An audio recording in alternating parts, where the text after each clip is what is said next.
എന്തു ചെയ്താലും ഒന്ന് ശുഭമാകുന്നില്ല, ഒന്ന് ശരിയാകുന്നില്ല. ഞാൻ തൊട്ടതൊക്കെ പരാജയമാണ്. ഞാൻ ചെന്നിടത്തൊക്കെ എനിക്ക് സങ്കടമേ കിട്ടിയിട്ടുള്ളൂ.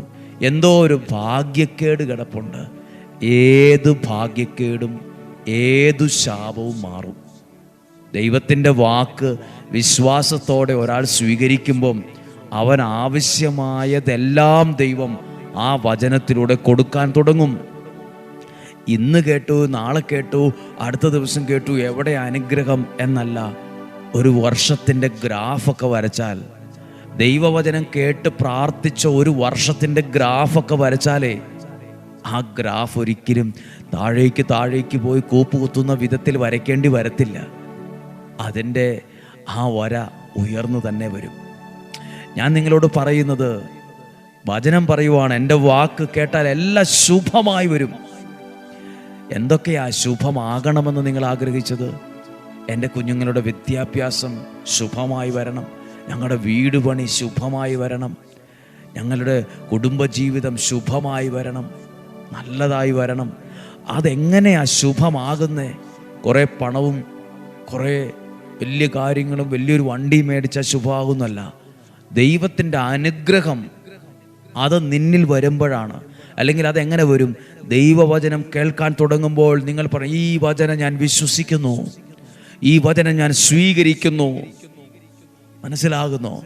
ആ വചനത്തെ സ്വീകരിക്കാൻ തുടങ്ങുമ്പോൾ ശുഭമാകാൻ തുടങ്ങും, അനുഗ്രഹമാകാൻ തുടങ്ങും.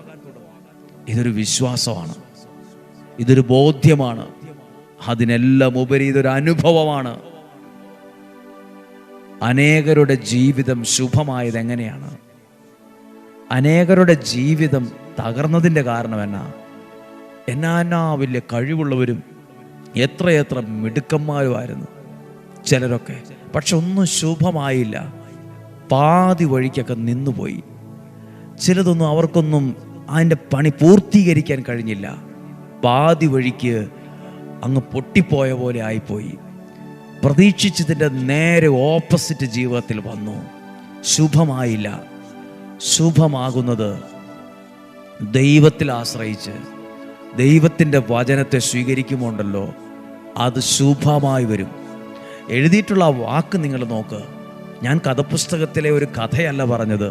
ജെറമിയ പ്രവാചകന്റെ പുസ്തകം 7-ാം അധ്യായം 23-ാമത്തെ വാക്യത്തിൻ്റെ അവസാനം എഴുതിയിരിക്കുക, ദൈവം കൽപ്പിക്കുന്ന മാർഗത്തിൽ ചരിക്കുവിൻ, ആ വചനം കേട്ട് മുന്നോട്ട് പോകുവിൻ, നിങ്ങൾക്ക് ശുഭമായിരിക്കും. ശുഭകരമായൊരു ഭാവി